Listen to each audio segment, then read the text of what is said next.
Good afternoon, everybody. Welcome. Fantastic. Full tent. I'm Cindy Burrows from the Henley Literary Festival, and this is Catherine Rogers, who is our mental health therapist who has written Gut Well Soon. So this is a very timely discussion to have, because we are about to see the first generation of people to die from chronic illnesses that are related to what they've eaten, which is covered in great detail in the book. But maybe your journey to get to the decision that we all, or the moment when you decided to write this book, is quite interesting, because it's not necessarily from the conventional background. Yeah. As you lived in the jungle, you set up an explorer's company. Yeah, I've got a very eclectic background. I worked in the city, and I set up an expedition company, and I went to live in the Guyanese jungle for 6 years to manage a birdwatching resort, which was amazing, no gas or electricity. And then I came home and I had children, and I started doing mental health therapy.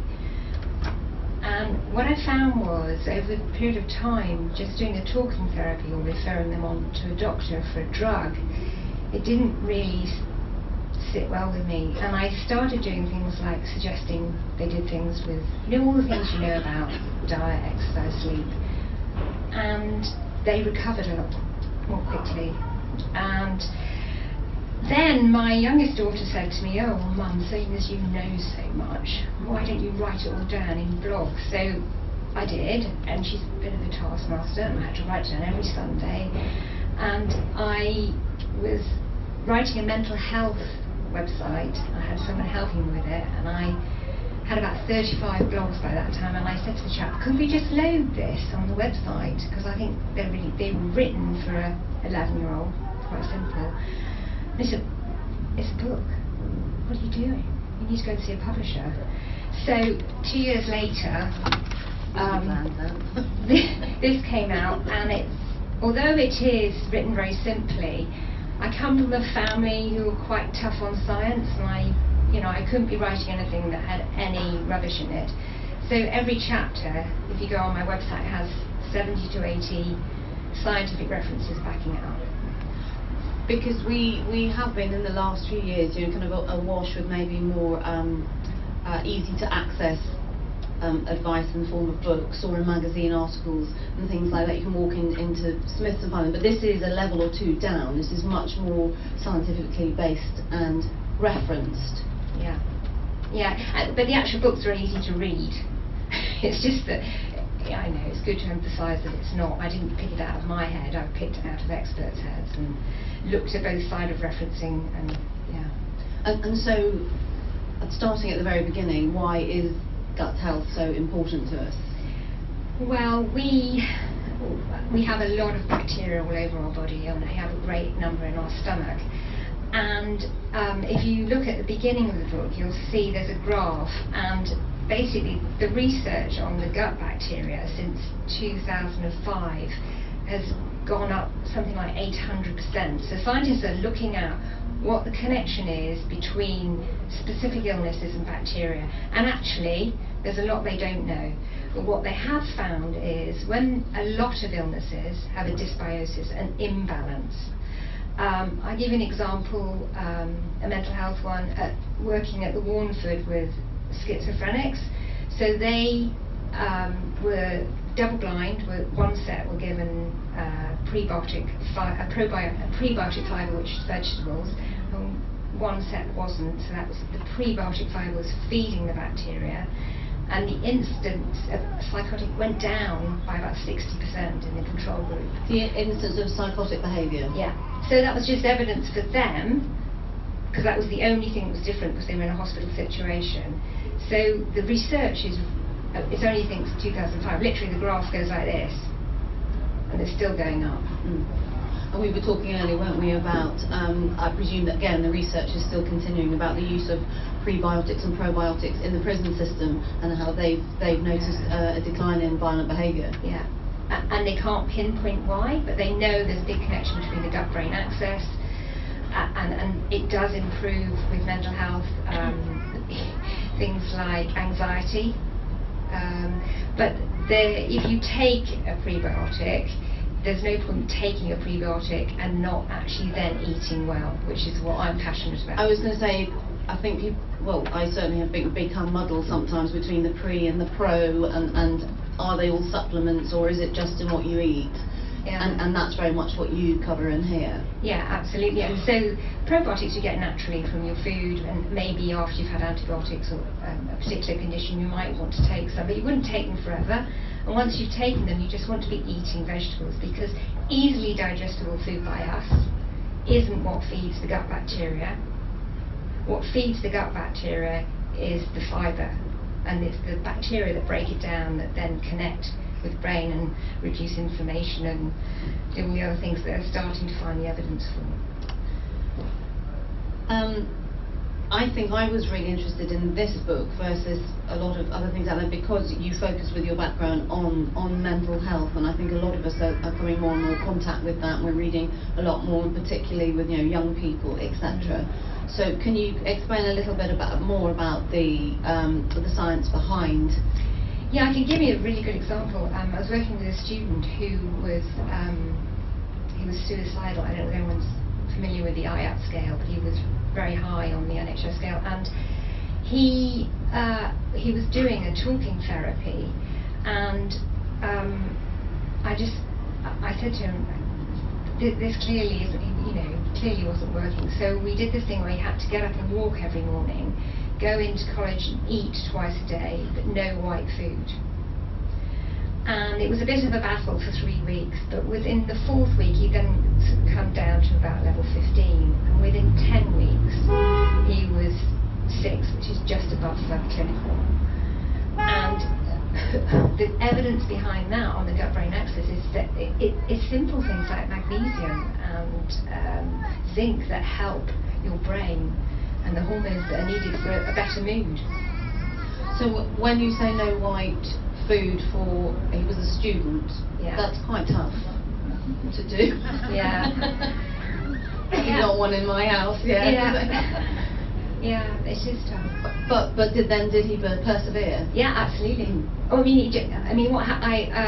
just to say, I didn't want to just write an ode to the gut, although I loved writing it. I've also written an online program where you can log on and say what you eat. You can be a vegetarian that doesn't eat celery, and then you put in your health condition, and you could be someone who has depression but also has migraines, and it will produce recipes that have what you need for that condition. And we've had 7 approved by dietitians, so they would tell me which foods to add. So it's avoiding the need to, if you're low in iron, to take Floradix, or if you're depressed, taking antidepressants, because you've got the natural foods. So you, in here, you point out trying to start by that method, as opposed to immediately going down the medical route. And how has this been? The Reset Your Gut program. It would be great if you talked a bit more about that to explain it. We've done had about 18 months worth of testing. We have everything from reversing diabetes to people who've had really bad skin, they've got better. So we've done the proof of product, but actually I'm not sure we really needed to, because it's just eating real food. It's what our mothers did, and it's just avoiding the processed food. There is a saying, isn't there, eat like your grandmother? Yeah. Because there was less in everything, and don't eat anything that's got more than 5 ingredients in it, and look at the back, that kind of thing. So it's along those lines. Yeah. There's no trans fat in the program. There's no. Can you explain what a trans fat is? Trans fat is in things like donuts. Tasty, yeah.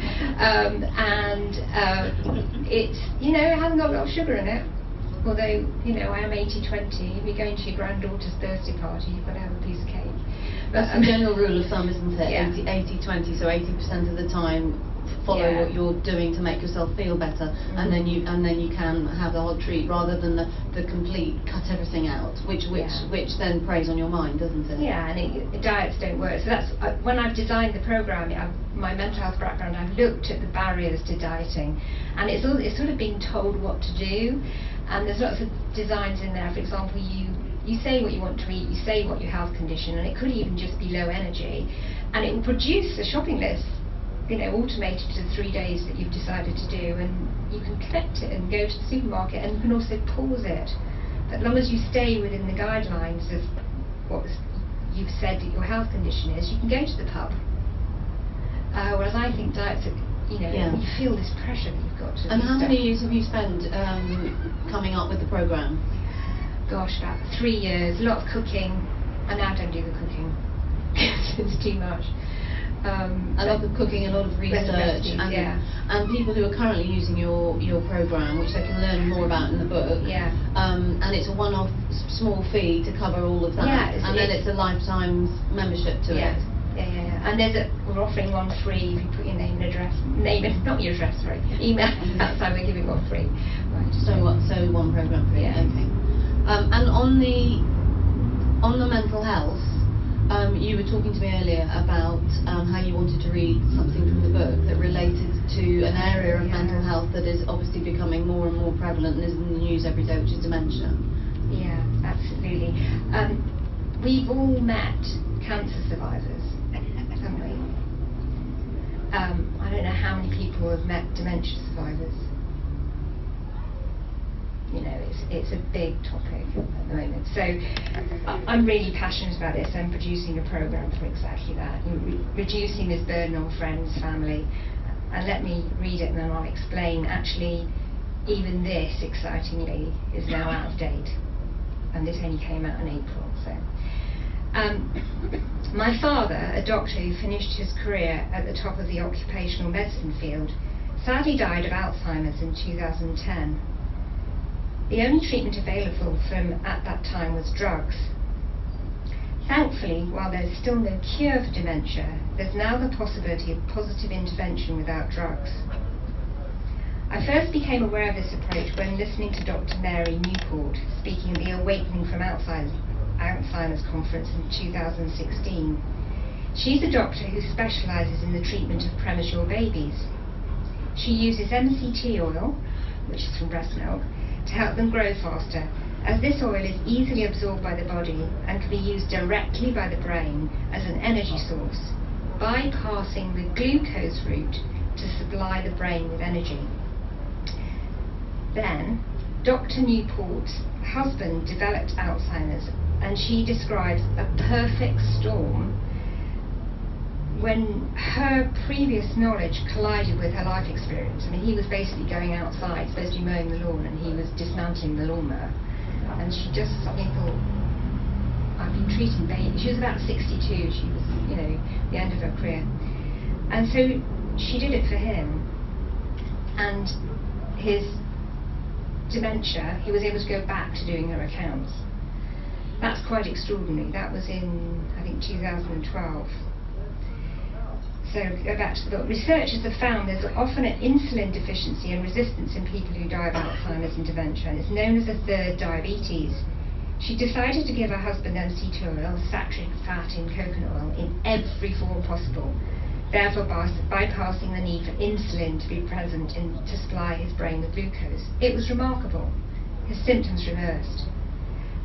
At the time, it was controversial, as saturated fat was seen by many in the medical community as a reason for heart disease. But Dr. Newport's husband and subsequent patients of hers used this approach and managed to stop, in their words, dementia in its tracks. Of course, the drug companies dismissed the effects as anecdotal, and doctors needed more research to be confident in encouraging their patients to stop taking drugs they've been taught to prescribe at medical school. Thankfully, this has happened. A recent groundbreaking study of Dr. Dale Bresnesden, an international expert in degenerative disease, revealed that a comprehensive therapeutic regime can improve cognitive function. He employed a combination of behavioural approach and functional medicine, that actually meant exercise, to treat 10 patients with early stage Alzheimer's disease. The programmes included low carb, gluten-free, rich in fruit and veg, wild fish, B12, and other vitamins and minerals, probiotics and coconut oil like Dr. Mary. And it included regular fasting. After 6 months, 9 out of 10 participants experienced a substantial improvement in cognitive function, to the extent that some of them went back to work. and the drug companies weren't happy. I was going to say, where's this gone from here?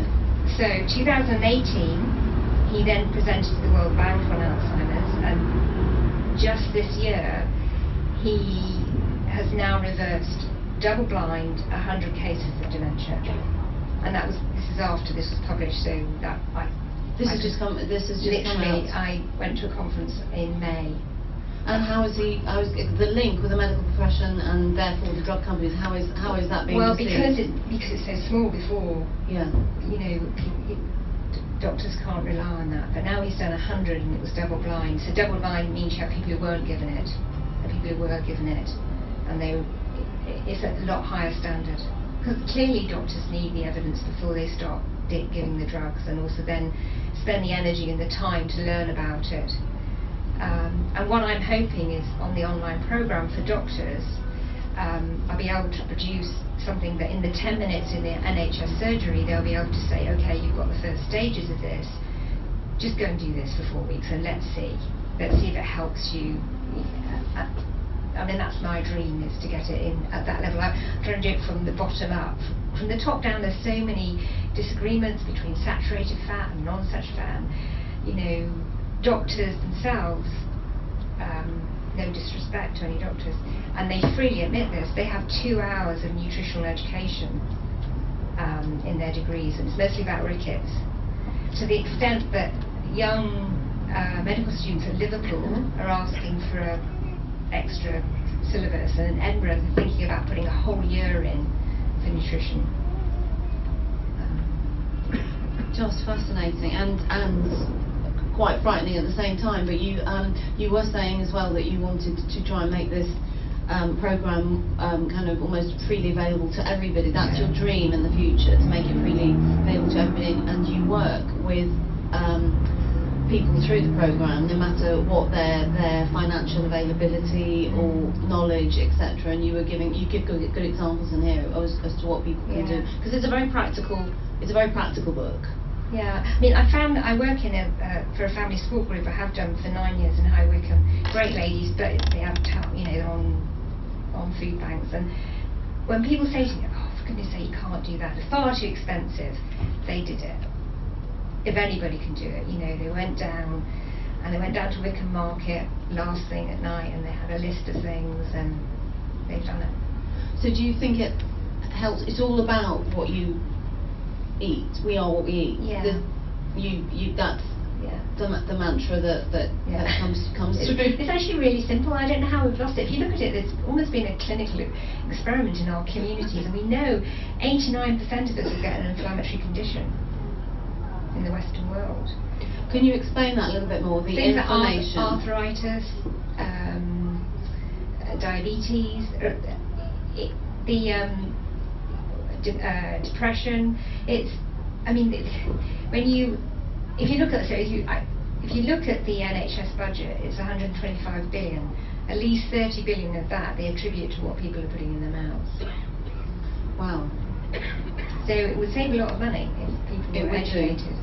And it is interesting which I was telling you, I have personally done. I've kind of put into the NHS website foods to avoid for, and they've been the inflammatory diseases, you know, for kind of family members, etc. And it's always very similar to what you advise in here.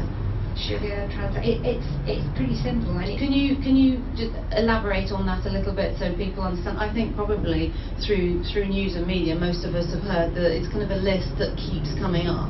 So it's processed food. It's processed food, sugar. I mean, processed food includes trans fat, alcohol. And alcohol, but yeah, you know. Everything in moderation. But in terms of if you're really not feeling well, or your joints are really hurting, and that could come. Inflammatory foods basically is anything that would upset your gut bacteria. Well, sugar. Processed foods. I think it's sugar, alcohol, fried food, refined flour, so that's pizza, white bread, pasta, dairy, artificial sweeteners, trans fat, and processed meats like ham, bacon, and sausage. Yeah. And then the ones that you list here, which are anti-inflammatory, are the fatty cold water fish, berries, tree nuts, seeds, tree nuts, walnuts, almonds and hazelnuts, and the seeds like flax, linseed, sunflower and pumpkin. Because pumpkin's been used a lot to treat things like prostate cancer, hasn't it, pumpkin seed. Mushrooms and other fungi, peppers, garlic, olive oil, cacao and dark chocolate and tomatoes are all seen as anti-inflammatory foods. So a 4-week programme designed is stacked full of that food. I mean, if someone's a good cook, you're doing it anyway. I think it's just sometimes, for example, people who've done it, they say, oh my goodness, I had no idea how many carbs I was eating. And I had a vegan in my village who had not slept for 20 years. And she did, I've got one for vegans, and she's now sleeping, and her children say she's like Jim Carrey on speed. They're like, oh my God, Mum, can you just go back to white food? And so to access just to make it, I suppose, slightly simpler for people, or people who are really daunted by this as well, or people who immediately say, oh, but I really love those foods. I think 4 weeks is manageable, isn't it? Yeah. And it's kind of got a beginning and an end, and they'll go on and they say, well, and they'll give their symptoms, and then what they like and they don't like, and then their recipes will come up for them. Yeah. And at the beginning you'll say what your symptoms are, you've got low energy or whatever they are, and then you give them 4 weeks worth of recipes. But I have to sort of encourage you, you don't have to do it in 4 weeks. You also, if you go out to eat, go away for the weekend, as long as you stay within that, you don't have to do it in 4 weeks. But what we're experiencing with the people who've done it, call them early adapters, they want to continue. They might do 80-20, but they are not going back to how they were eating before because they've got more energy. So I was going to say, what are the results you're seeing? What are the benefits? Things like more energy? More energy, higher mood. I mean, specifically things like reversing of the diabetes. We've got a clinical study within a doctor's surgery that we're doing, where the doctors can actually measure the inflammatory markers. But I was talking to someone at diabetes.co.uk, and I said, do I need a clinical study, or is it enough, all this evidence here? And he said to me, you know what, both are great. Because we all know it anyway, it's out there. The people who are not healthy, they're not eating well. And probably this demographic isn't quite, I mean... You think you're preaching to the converted? Yeah, sort of, a bit. Would you agree that how many of you, before you picked up the Henley Literary Festival programme, had even heard about gut health? Right. Yeah, so... And just because it's very popular and it's very now, and you've got Michael Mosley and you've got so much Chatterjee, and it's really important. See, the more the merrier. More the merrier, yeah. Absolutely. I mean, like, what I'm doing is very different. I'm trying to get something into doctor surgeries, and I'm not trying to be a personality. Still with science behind them. With science behind it, yeah. In my dream, it's not for profit, but the algorithm. Anyway, that's my dream.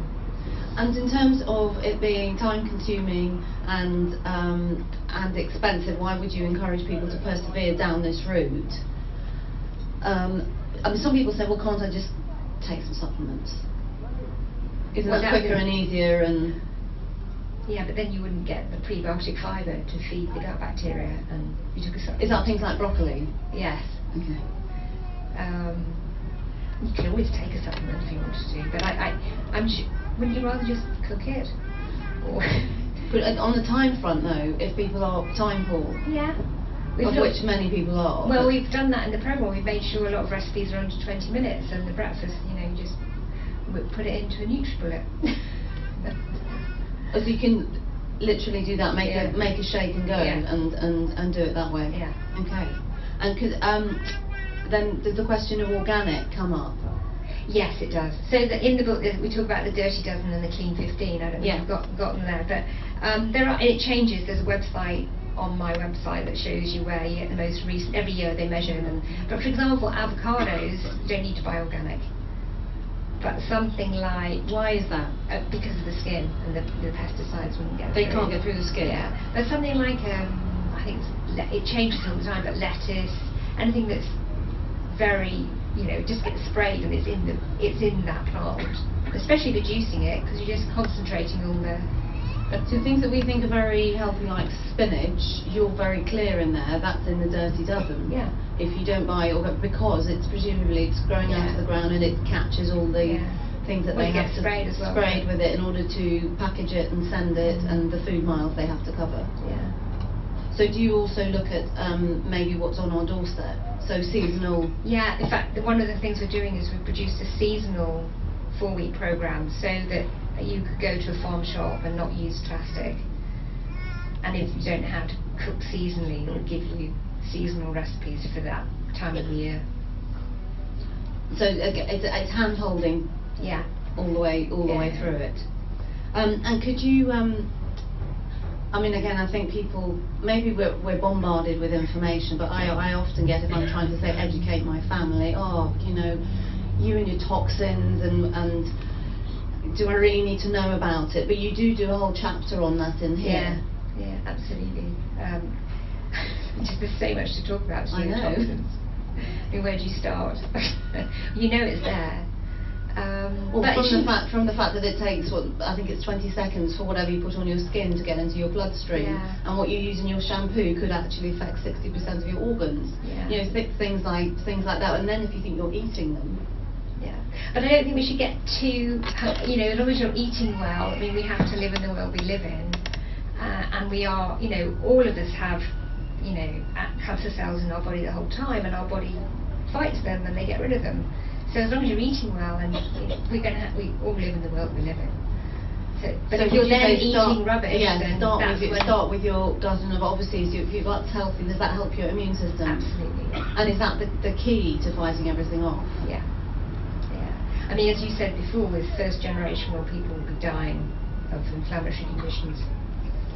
And presumably all the things that we've ingested without our knowledge, which I think for our sometimes our parents and our grandparents' generation, they haven't had to go through. So very often it's quite hard to understand why something might be clean or dirty to eat, because you don't know what it's covered in or what it's been fed in the process. Yeah. Do you cover that in here in terms of dairy, for example? Yeah, absolutely. And the dairy is seen as inflammatory only because there's evidence that it can raise your inflammatory markers. But what we do is we just exclude it for the first 2 weeks, and then ask people that when you bring it back in, do you then get a stomachache? Do you then feel slightly? Get people to really feel about their bodies and whether it's affecting them. Because that's a proven method, isn't it? If you have something chronic, whether it's a child with eczema, that you remove, or as I'm using that as an example, you remove most things and then gradually bring them back in, for example, to the diet, or whether it's putting on their skin. So on the programme you can log in and you can say I'm lactose intolerant or glucose, whatever, if you've had tests or you just feel it. A lot of people, for example, get a lot of questions about gluten-free, and is it just a fad? And if you're uncomfortable and you're getting diarrhea, weight loss, depression and fatigue, and things like vitamin D deficiency, which is you get a free test at your doctor's for vitamin D. Well, everybody does. You just go and get it. You can ask for it. And in this country, we are very deficient in it, aren't we, in vitamin D? So if you regularly experience any of these symptoms after eating gluten, it might be worth temporarily excluding it. There's a book called Brain, and he describes, the chap who wrote it, Dr. Porter, that the grain used to be sort of flow in the wind, and now it's heavy, and it's it can be got with a combine harvester, and it's easy to crop. But in that, it's changed the protein. And so what he's suggesting is it's the protein that our parents didn't have to deal with it, whereas we're having to deal with it, and it irritates the gut lining, which means then you get leaky gut, which then it goes through to your bloodstream, and then you get inflammation. And then does that relate to also the slightly confusing between the grains, such as spelt flour? Why is spelt flour better for you than a regular wheat flour? And that relates to the well, the more natural, the more they haven't been altered by commercial processes. And this isn't even genetically modified wheat. This is just wheat that's been produced so that they can crop more. So that's for mass-produced market, for the fact that there are so many more mouths to feed, and commercially, obviously, it's also commercially driven. And would you consider, because you have a mission to reduce some of these serious illnesses as much as you can, and you really are on kind of a campaign trail, would you collaborate with anybody to do that? I mean, can you?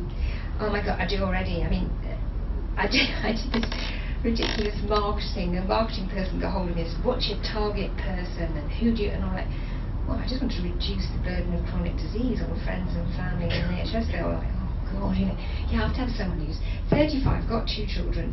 Like, no. Anyway, so my bottom aim on this pyramid for marketing, which I had to do, was reduce the burden of chronic disease. And she said, "You can never say that in public. You absolutely can't say that in public. It's far too broad." But when I went home to say to my husband, she says, "That's ridiculous." He said, "Well, you've always been like that. You know, you've always wanted to." So I really do feel like that. So do you feel you're an evangelist for this?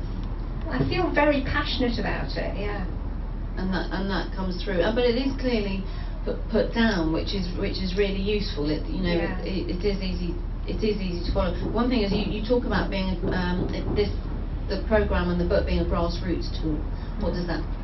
Well, what it means is, I don't think we're going to, because there's so much. For example, I've had dietitians approve 7 of the programs because there's a lot of evidence. Now, nutritionists have approved others, and dietitians are registered within the NHS, and that's who doctors listen to. Now, if you talk to a dietitian, some of them will stand up and say, "I'm embarrassed by my profession. You know, the Eat Well plate in the NHS is 50% carbs." But there's a lot of tension between, the experts at the top. And I've been at conferences where nutritionists said, "Why are you doing this for doctors?" You know what? And I think, well, they absolutely do it for doctors, and the doctors want it because they haven't had the education. So there's all these things, and it takes a long time for policy to get through. The doctor's surgery are generally about 20 years behind the science. So this is sort of getting people to adapt it, and also then doing a clinical trial in one GP surgery. There's an amazing doctor in Southport called Dr. Unwin, who basically is running evening surgeries, and he's reversing diabetes with low carb and giving money back to the NHS. He gave back £60,000 this year. Doing it really quietly, he's not earning any money. But 10 years ago, he wouldn't touch people with diabetes and obesity. And his wife is in mental health, challenged him and said, "Come on, you're a doctor or what?" And I remember he said to me that, he said, "I was embarrassed, so I decided I'm going to do something about it." And he's now, I went to a conference at the Royal College of GPs, and there was 400 doctors in the room when he said, "You guys have got to start doing this. You've got to start doing something to do with lifestyle and not just prescribing a drug." So that he's actually bottom up, but actually changing the doctor's education and the sort of nutritionist, dietitian, all that sort of area. So I'm just doing it and talking about it, and doctors are saying we want it, nutritionists want it because they don't want to write the meal plans anymore. And also, nutritionists cost £90. Some people can afford that to go for an appointment, some people can't. I'd rather it was affordable, because I've got if you look on the website, there's dietitians and nutritionists and doctors on it who've helped me do the science, because I'm not a scientist. I just went and read the papers and worked out how to express it simply. You talk quite a lot about no carbs. Are you saying that there are no carbohydrates in any of your programs? Absolutely, there's carbs, yeah. Oh, there is? Oh, okay. Yeah. But there's carbs in broccoli. I was going to say, I think there is a world of confusion and misunderstanding around what a carbohydrate. It's not just a pizza, is it? No. Or a slice of toast. So there's where do we find carbohydrate? Well, they're in most vegetables. So you need carbs and fat, protein. But again, that's a really good example, the low carb thing. Dr. Unwin, who's giving the money back, he's reversing these chronic conditions with a low carb approach. he's getting a lot of pushback on Twitter for doing that. What's the evidence on low carb? Does he need any when these people are recovering? He puts graphs up of people who've had edema, who he's put on a low carb diet, and the edema's gone down.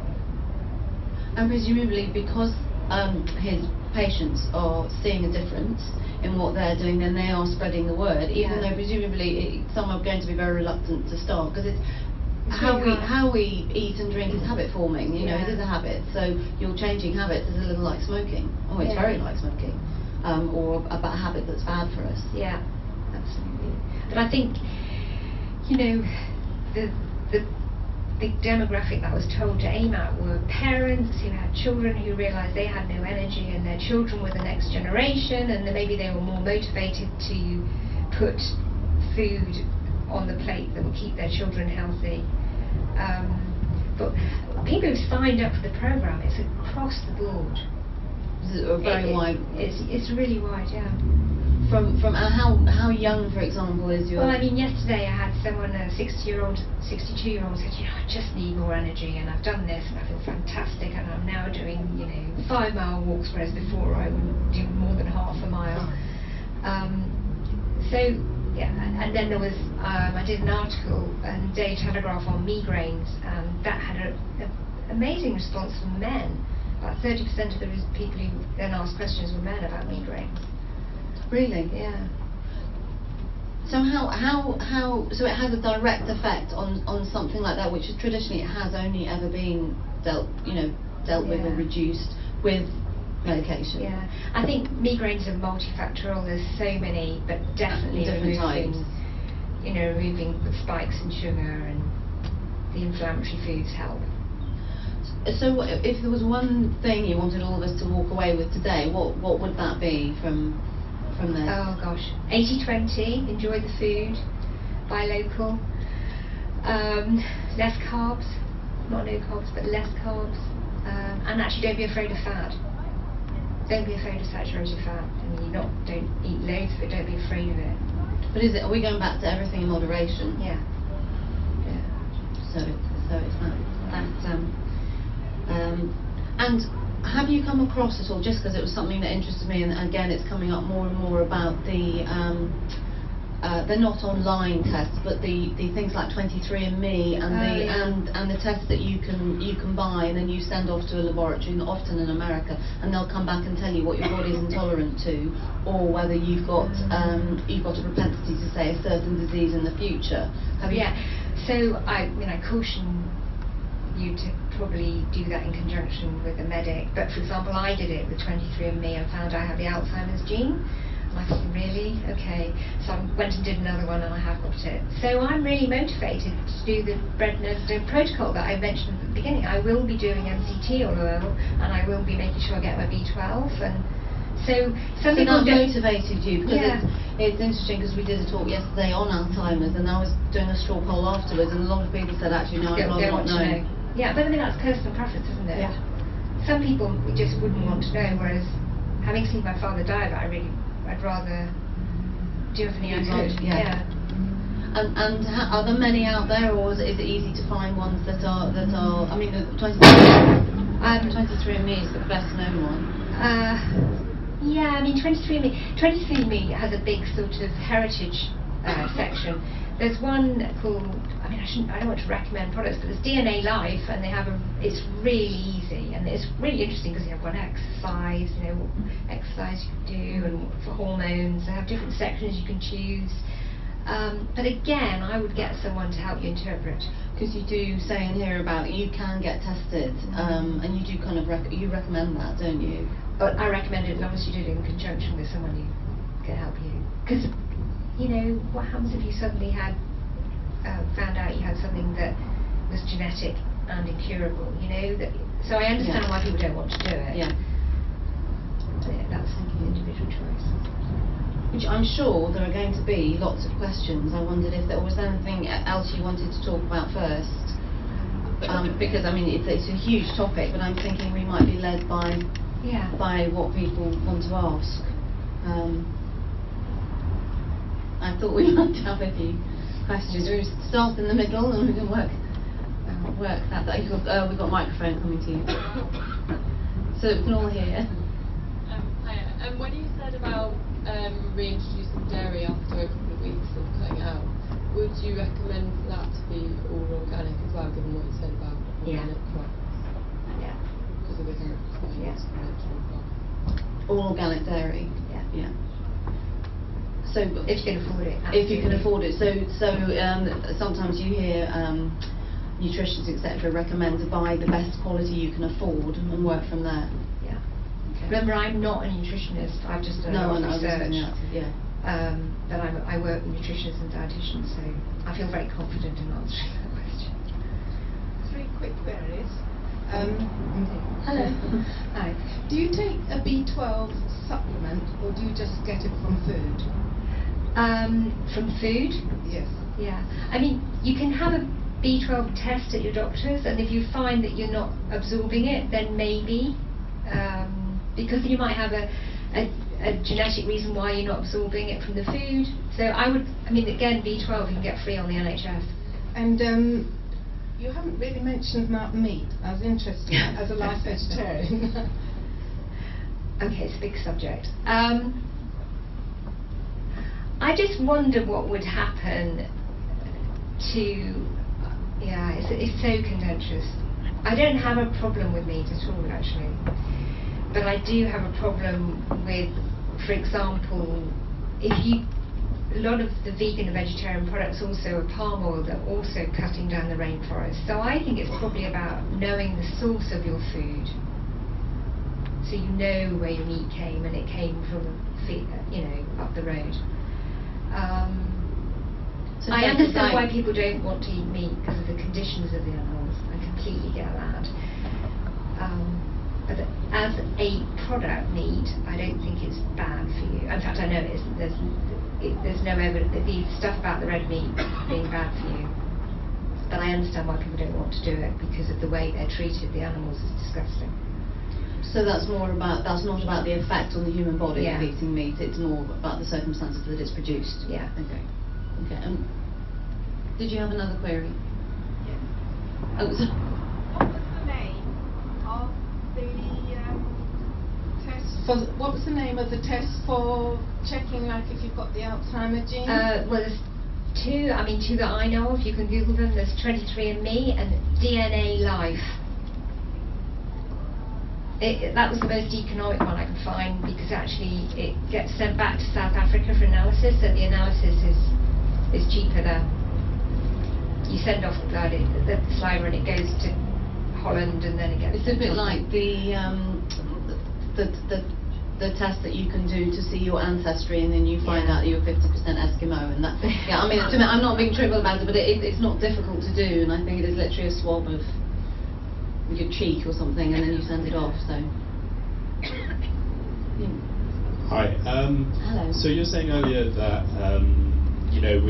the way that we should eat, we all kind of know what we should be eating, and it's kind of out there. But as you kind of just touched on, only yesterday a study was published saying that there's kind of weak evidence that eating processed red meat actually increases the risk of things like bowel cancer. I think that was red meat. It was red meat. It was red meat. It was red and processed. Was it processed as well? Yeah. Okay. And also, touching also on the fact that over the past 10 years, the advice from having kind of high carbohydrates and low fats has kind of swung the other way almost. It's kind of constantly changing, and as you were saying, there's kind of this barrage of information, which how do you decode? So one study will go one way, and then a few years later it will go the completely other way. What are kind of the fundamentals that you think, okay, these are what we should definitely be having? I'm not just being trite, it's in the book. The balance is in the book, because the whole low carb thing, if you look at where the American Dietary Association basically recommended low carb, which now that evidence has been completely thrown out. The level of obesity and diabetes in the US just went like that. So it's going back to how we used to eat. We didn't have masses of pasta on the plate and a massive rice.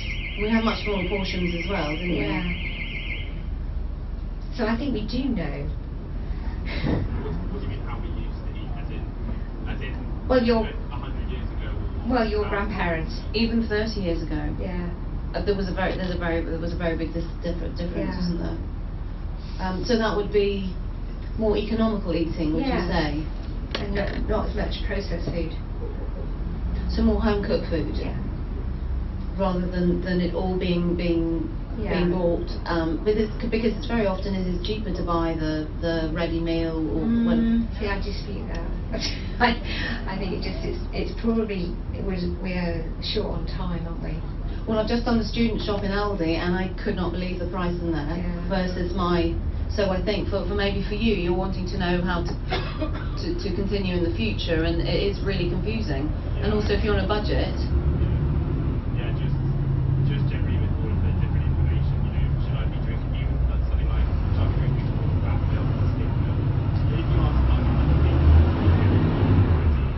people say, oh no, I only drink skim. So he was just saying, it's very confusing. Should Fat is so important. Even things like, should I drink full fat or skimmed milk? And whole grain pasta versus like that. How much of it is? There's so many different options. there's too much choice There's now. too much choice. Yeah. Each amount of choice. It's actually what's right, because one year you have one thing saying, oh, you should eat this. Which is why I wrote this book. I mean, it's basically goes through that.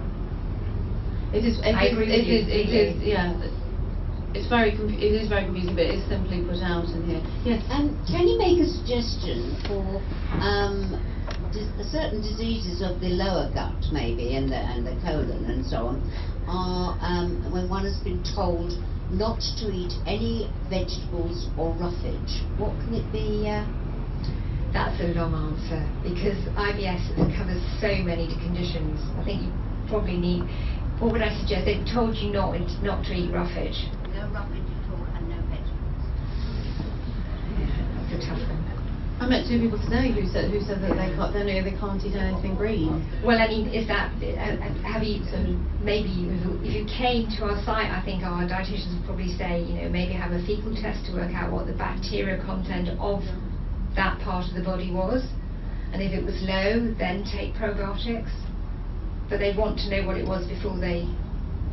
So it's worth exploring the possibility that rather than just going blindly, accepting. Yeah. So you're saying to challenge things if it doesn't feel right. Well, we talk about having a gut feeling about things, don't we? How many times do we say just trust your gut feeling? And this is what your book clearly laid out, the link between the brain and the gut. Yeah. So. I've got a teenager who has had headaches and has got bad skin. It's all meant to be hormonal. How can hormones override the stomach? Well, if you look on the website, there's one that's specifically for bad skin, and there's lots of omega-3 in it. That's again, it's from. I'm not the expert. I've taken that from people who say this. And Sarah Gilbert of Creative Duck. Does anyone know her? She might be out there now. Yeah, she's done a wonderful picture of, she had very bad skin, did the Reset Your Gut program, and cleared. So have you had people, for example, who are going through massive hormonal changes, whether it's as a teenager or through the menopause or post-pregnancy, does it have a... Yeah, there's a local doctor in Marlow who uses it. She specialises in hormones, because if you're eating food that's recommended in here, just simple food, it will help the body get rid of excess hormones. Yeah, especially the fibre and stuff like that. Especially the fibre. Helps the body detoxify. I just wanted to ask about kefir. I've read that it's the best thing you can take naturally as a probiotic, but obviously it's dairy as well. What do you think on kefir? You can make your own from coconut milk. Yeah, I would say actually that's correct. For example, your stomach is hydrochloric acid. So if you put something in like a sauerkraut or a kombucha, for the bacteria in those foods, I mean, the sauerkraut is good fibre, to get through your stomach, the bacteria to get through would take quite a lot. Whereas kefir, there is evidence in here that because it's got fat around it, it's more like together. But not to say don't do fermented foods, but they've got to be good quality.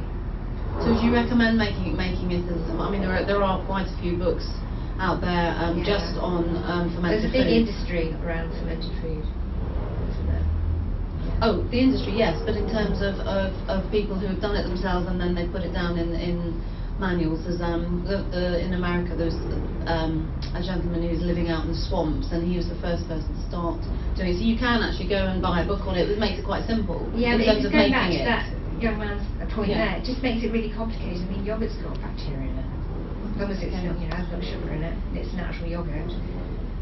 There's a lot of food vested interest in products. So I won't get any sponsorship from my website, I can tell you. No. At this rate.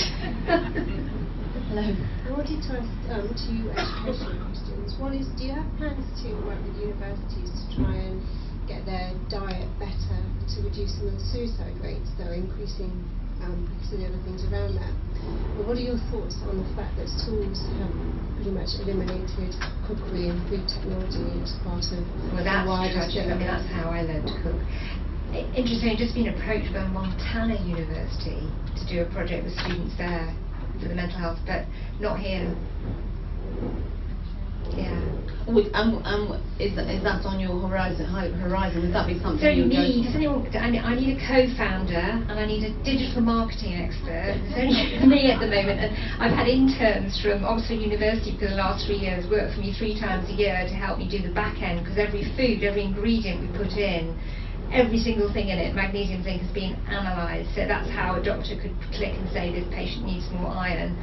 And I have a young student who does my social media while she's trying to train for GB rowing. So if anybody wants to join, get in touch with me, because I've also been really lucky to be part of something at the Oxford Foundry, the Side Business School. They called us 9 inspiring women entrepreneurs last week, and they're basically putting us on this program for 6 months to take what we're doing to the next level. And they said to me, you've got to have a co-founder. You can't be doing this on your own. And in an ideal world, what expertise would that co-founder have, or who would that co-founder be? Organisation. To temper your passion? Yeah, you need probably digital marketing would be really useful, because I can't bear it. We've got the scientists, the people who've helped do the meat of it. I mean, a dietitian literally has checked all the recipes and rubber stamped those. That's been done. Just need someone to help me. Hello. Hello. You touched on, or somebody over there touched on, and you mentioned avoiding the processed food, going for more the natural food. Yeah. I just want to ask what your opinion is on how do you think that sits with people on limited budget and limited cooking skills. My experience and what I can see is that there's a level of cookery expertise has been lost over a generation or two. And fine, you'll tell somebody, instead of picking up your £2 processed, easy to eat, easy to prepare meal, to go and buy the fresh vegetables, etc. How do you think this whole programme sits with those sort of constraints? That's why it's from the bottom up. And there's a nutritionist in Oxford we're working with to do a programme for students. But can you imagine every programme I'm asked for? I've just been asked by an anaesthetist to do a 4-week programme pre-surgery, because he hates the idea that his patients are asked to carb load. The Celiac Society has asked for something that's just specifically they can put on their website. But I agree with you, but I also know it's totally possible, because I work with that demographic in my day job. And they have done it. But it probably took me to be there going, come on, for goodness sake, So I'm hoping that comes across in the website. I'm really hoping the encouragement comes across. There's still things to do. I mean, it's a moving feast. There'll be so many iterations in getting it so that it's simple. So I love the fact that you want to take on the NHS and doctors and try and help them, help them to be educated. But I don't understand how that's going to work, because they're funded by big pharmaceutical companies, and it's not their vested interest to have people, being well through nutrition. Absolutely. However, if you look at Dr. Unwin, who through doing something very similar to the programme that's from this book, he gave back money to the NHS. So that's a no-brainer for government. And if you do a clinical commissioning group within, it becomes something where there's evidence-based, which is why I would do it, then other NHS practices would know that was happening. And by default, I mean, I'd love to be within NICE guidelines and a medical device, to register as a medical device, which means doctors wouldn't even have to think about recommending it.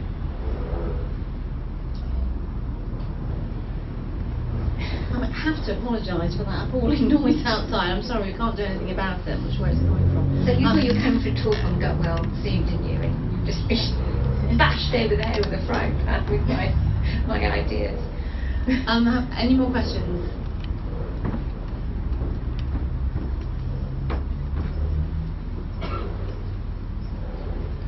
Hi. Have you also looked at the thought of changing the gut bacteria, which they talk about by introducing good gut bacteria using fecal transplants? It's in here. It's all in there. And then killing some off using antibiotics, the bad ones. Yeah, I mean that's very early days. And I'm on lots of groups. I'm on a fecal transplant sort of WhatsApp group, and it's really interesting to see. Does everyone know what a fecal transplant is? So, okay, so they took 2 mice and they gave them loads of antibiotics. They took all the germs out of the 2 mice, and they put into one mouse, this mouse, the bacteria from an obese person. Put them in separate cages, fed them the same. This mouse got fat. That's in a mouse. But what they're saying is you could do the same for an obese person. But you know, when you take bacteria, because the research is still going on, when you take bacteria for one person who's slim and put it in an obese person, what else are you giving them? So in the book, I'm not an expert, but I looked at both sides of the story. I think they will. I think it's because also it's a quick fix, isn't it? That's what people want, rather than have to do a 4-week program that then becomes a lifestyle change. That would be. But then, how long does the bacteria survive? Our bacteria is changing all the time. And So you'd have to be eating the right. stages, You'd have to be eating the right thing once you put the bacteria in the gut. So yeah, you should still be doing the program. Any more? One more, yeah. I'm sure a lot of people in this room might already know about this person, but considering what we're talking about trying to eat organic, pesticide-free, food that hasn't travelled, all of that, we've got the most amazing woman in Henley with Boston Patch. I don't know how many of you know about her, but she's based at Swiss Farm. She's got an organic allotment. You can't call them allotments, it's the size of probably 2 football pitches. She grows all her own vegetables, makes her own organic sourdough, beautiful flowers, and she sells there. And does everyone know Tamsin Morley? Yeah. Yeah. So it's not packaged in plastic, it's organic. She literally picks it and sells it that day. You cannot get better produce. I just thought I'd mention it because that's a really good point. About down Marlow Road, Swiss Farm campsite. She's got a hut there all the time. An honesty stuff. box, isn't it? Yeah, and on a Friday she has a big stall selling loads of different fruit and veg. Thank you for that. One more before we finish. Hello. In your book, is there anything specific to control chronic kidney disease as it's got to stage 3? And the food is extremely boring. It is extremely boring, isn't it? Maybe that's something that we should talk about, because there'll be a doctor who knows what to do, and maybe there is some specific things we can do. But I haven't got a program for that at the moment. But that's what's happening, is people saying, these people need help with them for, need the recipe. But are you saying if they followed the book, that they read the book, they would know? On that. My wife's just got to that, been diagnosed with that stage. Wish she'd known about it earlier. But maybe we should talk later, because the there's functional medics I know on one of the groups I'm on that might specialise in exactly that. So doctors who are functional, so they look at the symptoms rather than giving drugs. So maybe if you give your email in, I can put you in contact with them. Okay, that'd be great. Because the food is so boring. I do the cooking, but I'm trying to share with her, but I'm getting slimmer. Thank you. Well done. Thank you. Well, Catherine, I just want to say thank you very much for coming, and you'll be outside, won't you, with selling your books, and you can talk to people out there. So thank you very much.